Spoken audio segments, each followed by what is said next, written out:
జనసేన అధినేత పవన్ కళ్యాణ్ భారీ మెజార్టీతో ఎమ్మెల్యేగా గెలుపొందాలని పిఠాపురం పాదగయ పుణ్యక్షేత్రంలో ప్రముఖ సినీ కమెడియన్స్ పృథ్వీరాజ్ పూజలు నిర్వహించారు. దివంగత నేత మాజీ ముఖ్యమంత్రి రాజశేఖర్ రెడ్డి మీద ఉన్న అభిమానంతో గతంలో వైసీపీ పార్టీలో పనిచేసినప్పటికీ ప్రతిఫలం లేకపోయిందని, అలాంటి దుర్మార్గమైన పాలన ఎప్పుడూ చూడలేదన్నారు.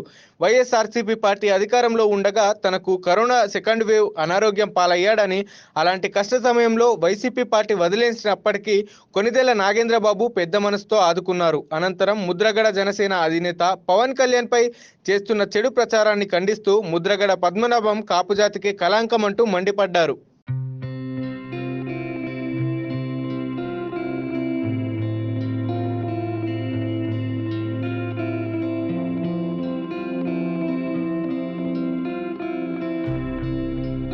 ఎలిగేషన్ చేసి నా కుటుంబం ఎంత బాధపడి ఉంటుంది, నా సన్నిహితులు ఎంత బాధపడి ఉంటారు, నా కోసం క్యారెక్టర్లు రాసిన రైటర్స్, డైరెక్టర్స్, ప్రొడ్యూసర్స్ ఎంత బాధపడి ఉంటారు. మాకు తెలుసు పృథ్వీరాజ్ అంటే అనేది దరిద్రమైన రాజకీయాల్లోకి వెళ్ళటం అనేది వచ్చింది.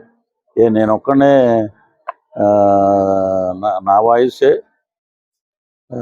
Correct, పృథ్వీరాజే correct. మరి మిగతా వాళ్ళ పరిస్థితి ఏంటి? ఉంటే అన్న ఉండాలి, లేకపోతే కొండ ఉండాలి. ఆ రెండూ లేవు. కష్టపడి పని చేసాం. తర్వాత వచ్చి ఇలాంటి దుర్మార్గుల దగ్గర మనం ఉన్నాం. కరోనాలో 50-50 ఛాన్సెస్ ఉన్నాయని చెప్పారు నాకు అప్పుడు.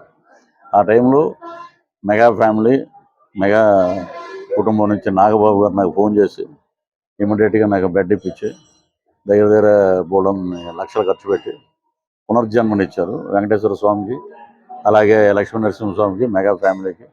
ఇప్పుడు వచ్చిన శ్రీపాద వల్లభ ఆ స్వామి ఆశీస్సులు ఉండబట్టే మళ్ళీ బతికాం. అది ఈ బతుక్కి ఒక సార్థకం ఉంది. కాబట్టి ఎవరో కోసం మనం మైకి పట్టుకోవాల్సిన అవసరం లేదు. మన కుటుంబం కోసం మైకి పట్టుకుందాం, మనకి జన్మనిచ్చిన వాళ్ళ కోసం మైకి పట్టుకుందాం. అందుకే జనసైనికుడిగా నేను దీంట్లోకి వచ్చాను. ఇప్పుడు ఆ దరిద్రం గురించి ప్రెస్ మీట్లో మాట్లాడతాను. వాడు ఒక మనిషి అన్న చెప్పండి, వదిలేయండి. ప్రచారం ఆల్రెడీ మేము 10 రోజులు అయిపోయిందంటే ఇప్పుడు నిన్న 17 ర్యాలీ జరిగింది. నిన్న సాయంత్రం 6 గంటలకు వచ్చాము. ఆ ర్యాలీలో మన వర్మ గారు, అలాగే గొల్లపోళ్ళు ర్యాలీ, వర్మ గారు, నాగబాబు గారు, వారితో పాటు నేను మొత్తం ప్రచారం చేసి వచ్చాము. అద్భుతమైన స్పందన. ప్రజలు ఒకటే అనుకుంటున్నారు, ఎందుకంటే వీళ్ళు ఎన్ని రకాలుగా మాట్లాడడం. నాకు ఒకటే చెప్తానండి, ఇప్పుడు ఇక్కడ పనిచేసే ఎవరైనా సరే, మీరు కానీ నేను కానీ, నాకు నెల అయితే నేను చేసిన శాలరీ నాకు టెన్షన్గా వస్తుందనే ఒక నమ్మకం మీరు. నేను మంచి పనులు చేస్తే నాకు మళ్ళీ ఓటేస్తారని. అలాగా మరి రాజశేఖర రెడ్డి గారు వితౌట్ మేనిఫెస్టో అప్పుడు తిరిగి మళ్ళీ రెండోసారి అయ్యాడు ఆయన. వీళ్ళు ఏంటంటే 175 వచ్చేస్తున్నాడు, నువ్వు అంత స్తబ్దతగా ఉండాలి. నువ్వేమో ప్రతి ఒక్కడి మీద ఎదురుపడి ఈ పవన్ కళ్యాణ్ గారు అసెంబ్లీ రాకూడదు, ఏం వస్తే మీకు ఏం చేసి మీ బాగోతాలు బయటపడతాయి.